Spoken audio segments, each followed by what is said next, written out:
Ladies and gentlemen, my name is TotalBiscuit. I'm here to ask and answer one simple question. WTF is Trine 3, the Artifacts of Power. It is the third game in the Trine series, surprising nobody ever, and it is by Frozenbyte. It was the first game of the Trine series to go through the early access process, which is not entirely surprising considering that actually wasn't around when Trine came out. And of course, what was Trine? Trine was great. Trine was awesome. I love Trine, and I liked the sequel as well, a great deal, in fact.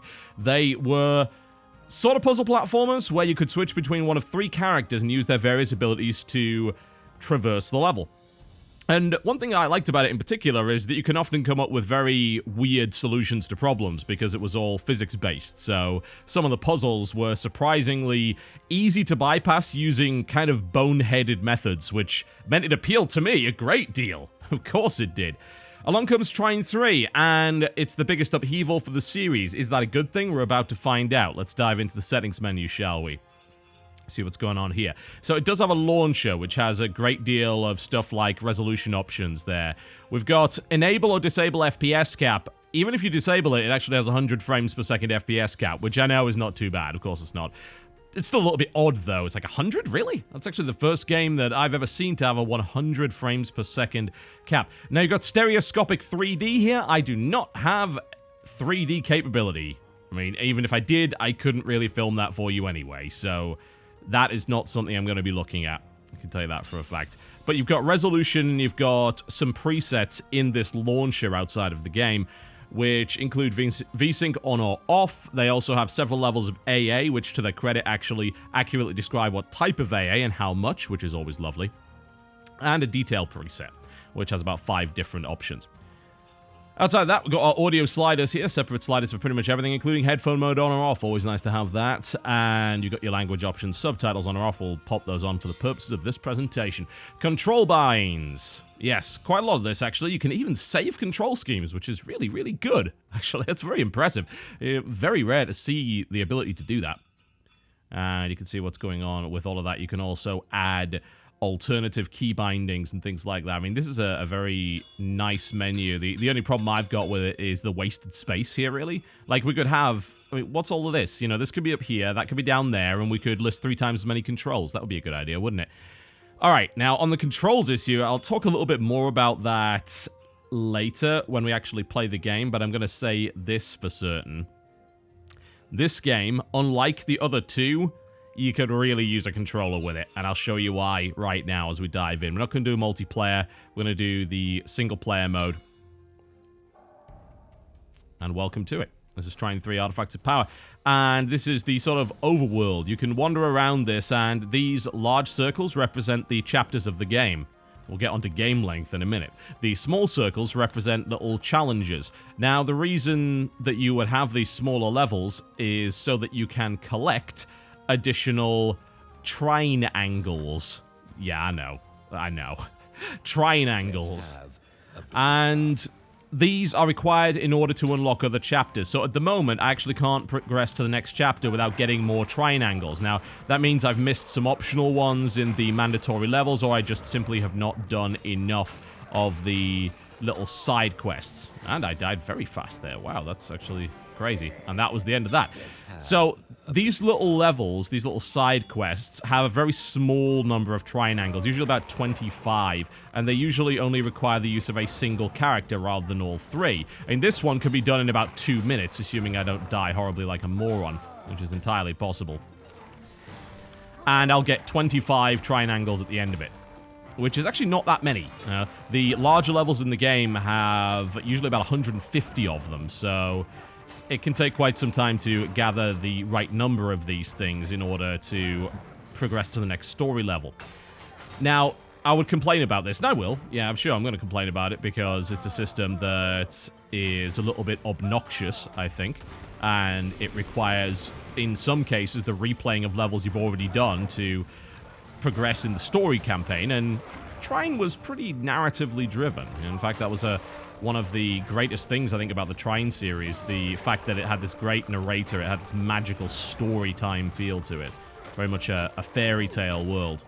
It's kind of less of that in this one, and a lot of it comes down to the need to spend as much time as you do collecting every Trine angle you see, and also to have to do these side quests, which basically have no plot to them whatsoever. You know, this is oh, you're fighting trees. Done. And at the end of this, you get 25. Now, I've already collected these, as you can see, so that was just for demonstration purposes. But yeah, that's an example of one of the little side missions. They generally don't take all that long, although they have a really, really annoying problem with them. You usually have to use one character, and if your character dies, that's game over, and I have not seen a single side mission that has a checkpoint in it yet. Not one. Yeah, which is a little bit surprising, to say the least. And that means you have to restart the entire level. Now, in the case of the little brawl thing that I just did, that's really maybe not too big a deal. But in the case of longer levels, of which the game has quite a few, then it can be a problem, considering that you instantly die if you fall down a pit, for instance. Like then, you know, as I was trying to jump up there and grab onto that, I was out of range, I died. Now I have to restart the entire level. You actually see the corpse floating up, because if we play one of the main levels, I'm going to dive into one of the previous ones. If we play one of the main levels, what you'll notice is that when you lose a character, they will float back up in this sort of blue orb. I can actually spawn wherever I like here, which is nice in this level, so that I can go and try and find some more of these triangles. When you lose your character, it floats back up in this blue ball, and you have to move one of your other characters there to bring that character back to life. Simple as that, really. You know, not a particularly complex idea. And you were able to do that in previous Trine games, although it usually involved, like, finding a checkpoint, and then that would resurrect all of your dead characters. If all 3 characters died, then that's it. And I can switch between these characters at will. If you've never seen a Trine game, that's kind of how it works. But here's this perspective thing I was talking about. So, Trine 1 and 2, they were 2D platformers. They were very, very nice. I mean, they were 2.5D in terms of presentation. They were really quite pretty. This game is 3D, but in a sort of strange way. It's 3D with a controlled camera perspective. So it likes to change the camera perspective on you whenever it feels like it in a very specific way, and gives you no control over that whatsoever, which is interesting to say the least. Now, I'm afraid I'd be lying if I said that I much liked it. Oh dear. I gave it a chance. I did. You know, I played the game for most of the day. Apparently, I've almost finished it. Like this, according to various Steam reviews, this game is incredibly short. It only has 8 chapters, as well as the small side missions, and you can beat it in 4 hours or less, which is about the same length as, I think, the first Trine before they added the levels on, and it's definitely a lot shorter than Trine 2. Which is somewhat of a concern. I'm going to pop under here and see if there's any secrets that I missed. So, yes, length is a big factor. Anyway, the perspective. Let's talk about that. It is a huge, huge problem. I really do not like it. So, 3D platformers have had their problems throughout the years. And, in fact, plenty of the old games that used to be 2D and then made the transition to 3D also suffered a variety of problems. I mean, Sonic the Hedgehog is a prime example of that. There's loads of issues with the platforming in the 3D Sonic games versus the 2D Sonic games, and it should be, you know, reasonably obvious as to why that is. It's just much, much easier to do it right if you're doing it in 2D. It's much easier to get that level of precision. But in the case of a 3D platformer, it's a lot more difficult, and you can kind of see why here. Because this game does an incredibly poor job of, I wouldn't say depth perception, because obviously that would be on my end, but in differentiating the foreground from the background layers. And that results in some really annoying situations where you end up dying in a platforming section because you thought you were going to land on something, but in fact you were too far forward or too far bloody back. Which is kind of ludicrous when you think about it. This seemed like a solved problem. You'd think that games would have got a handle on that now, but maybe they kind of haven't. And Trine's transition from 2D to 3D doesn't seem to have benefited it. In fact, it's just caused a whole bunch of bloody problems for the most part.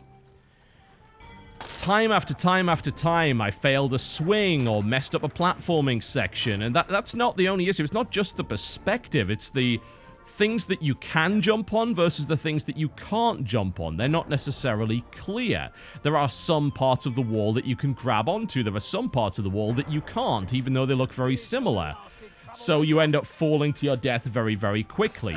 This is less of a problem in the main levels that allow you to play all 3 characters, because at least you can switch to another character, revive, and continue.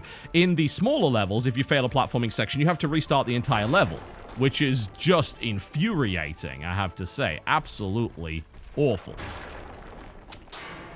This is not the sort of thing that happened to me very much in Trine 1 and 2. I'm not good at puzzle games, I'm not good at platformers. I will happily accept that. There are most likely people who will die a lot less than me and will be less frustrated as a result. But I really feel that the change of perspective has not really helped matters at all. It's made the game a bit of a nightmare to control, particularly if you're still using keyboard and mouse. If you're using keyboard and mouse, this game is just very frustrating more often than not, which is certainly a real shame.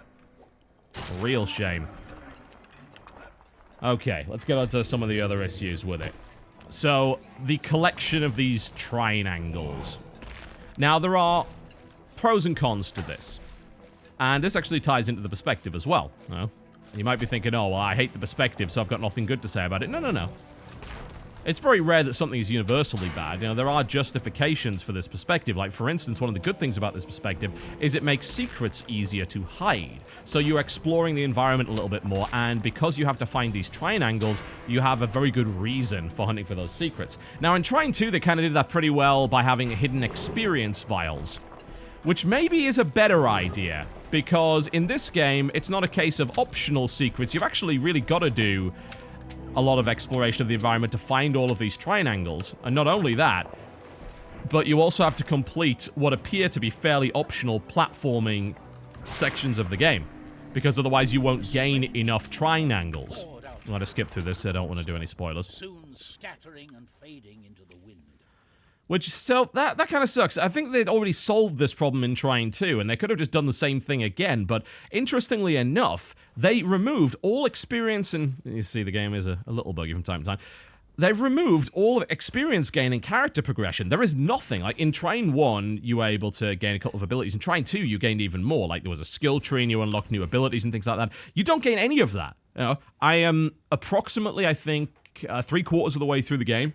Didn't take me very long. And there's none of that, and I have confirmed with other people on the Steam forums there is no character progression in this game whatsoever. So the additional weapon that you're able to get for the knight, the hammer, unlocking all these different abilities, different arrow types, the ability to create different colored, well, not different colored, different shaped boxes and things like that. You know, you could create seesaws and planks and triangles and all sorts of things like that, which would allow you to solve physics-based puzzles in fairly unique and interesting ways, particularly in the co-op. None of that is here anymore. This is all the wizard can do. He can create a box, one box, and slam it to the ground. There, you have just experienced everything the wizard can do outside of moving occasional objects with levitation. That's it. The archer, or the rogue, or the thief, however you wish to name her, she still has her arrows, and she can do the rope swing thing, which is occasionally used in puzzles. You can attach your rope onto certain objects, which will allow you to pull them around or attach them to other objects. And there's the occasional reasonably clever puzzle that's done with perspective, which allows you to sort of bend the rope around an object in a way that you wouldn't be able to do in a 2D game, and I found that to be kind of interesting. Although they've used that mechanic a number of times, it's getting a little bit played out by now. But it does seem like this game is lacking severely in comparison to its predecessors, and that is really disappointing. Now, this is an interesting little complaint that I've got about the perspective.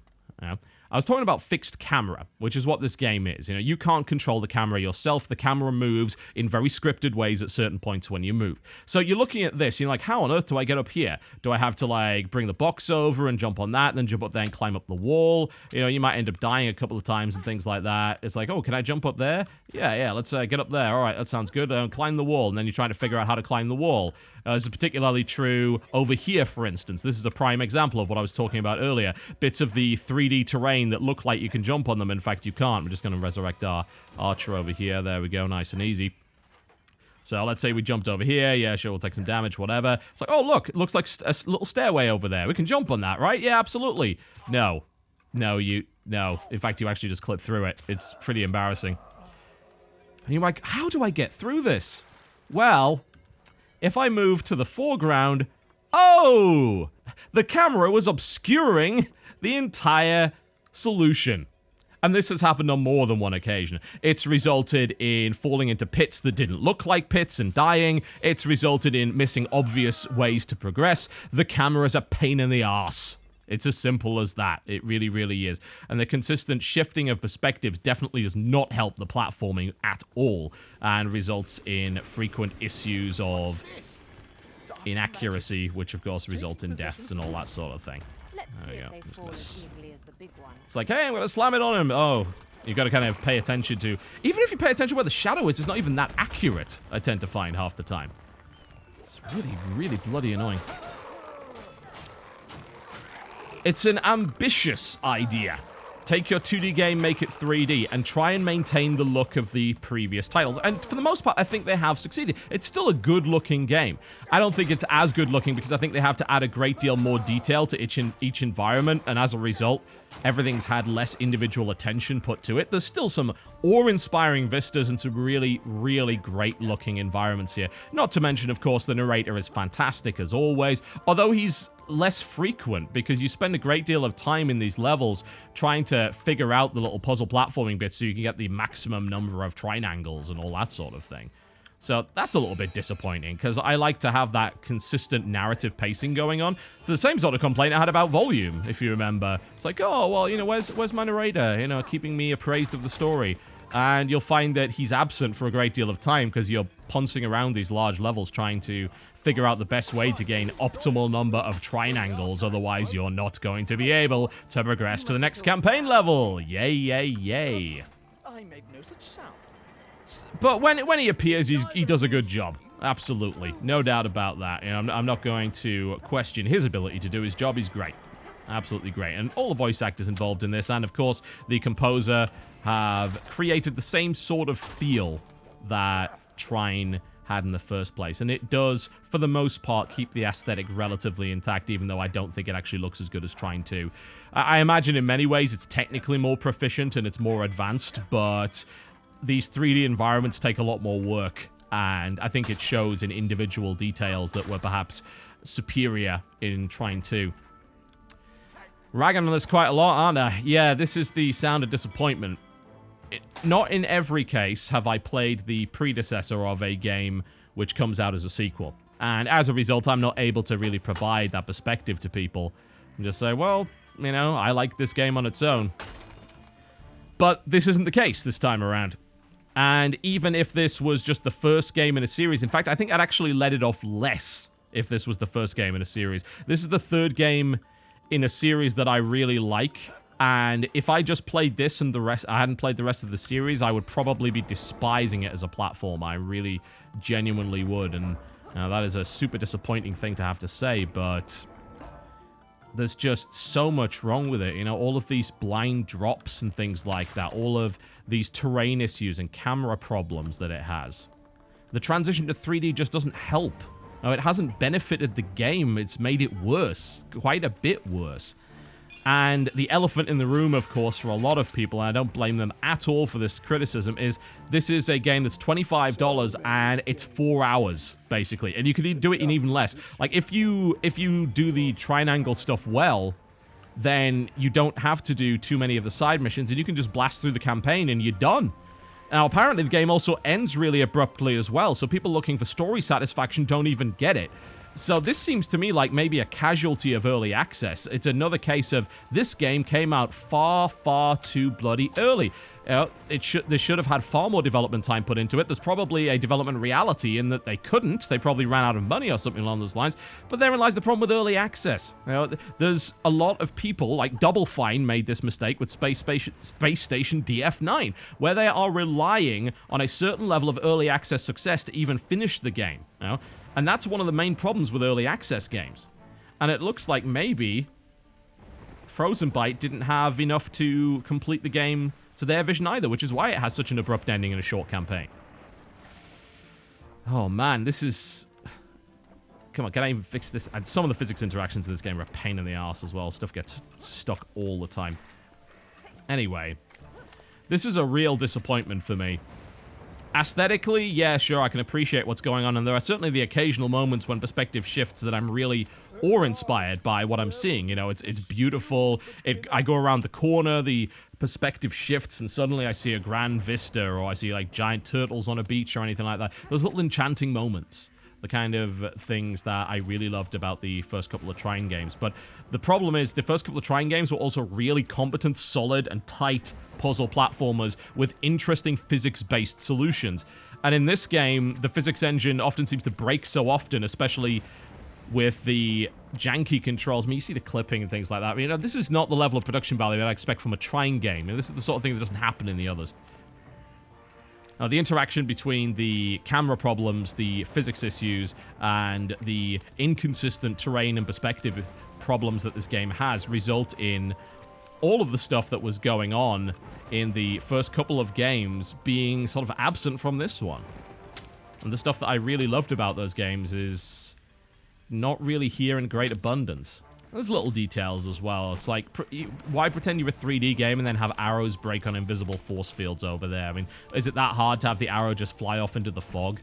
It's just, it feels unfinished, like it feels unpolished, and that is not what the first two Trine games felt like at all. They were incredible. And Trine 2 is one of the best looking games on PC, which is unbelievable when you think about it, because it came from an indie studio. It came from the guys that did Shadowgrounds. I think it was called Shadowgrounds, yeah, I'm pretty sure it was, which was like a sort of Crimson Lands style shooter. You didn't expect that, but Frozenbyte is super talented, and it's a huge shame to see Trine 3 go this way. It really is.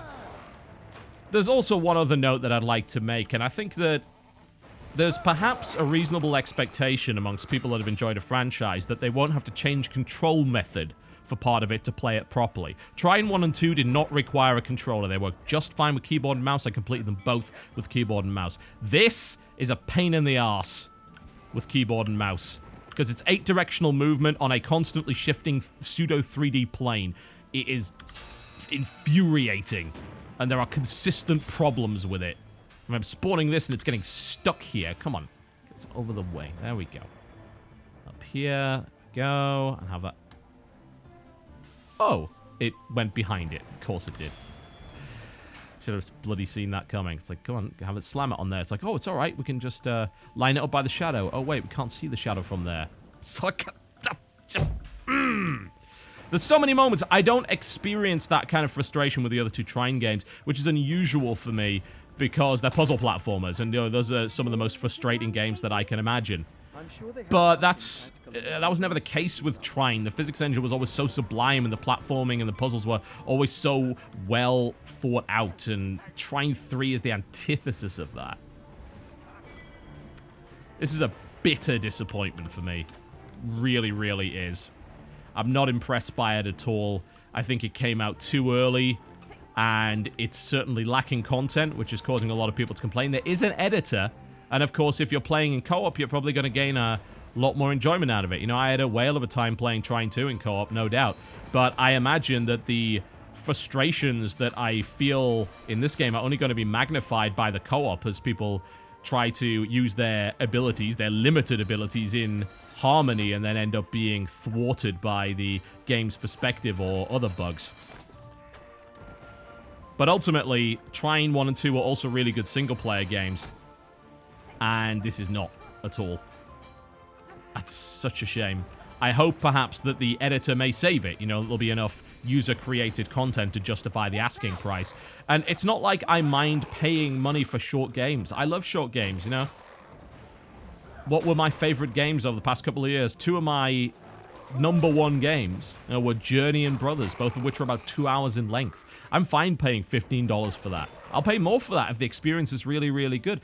But the main problem here is that this is not 4 hours of sublime, all-killer, no-filler gameplay. This is 4 hours of controller-driven frustration and mind-boggling design decisions, an unnecessary perspective change that has done more to harm the franchise than help innovate in it.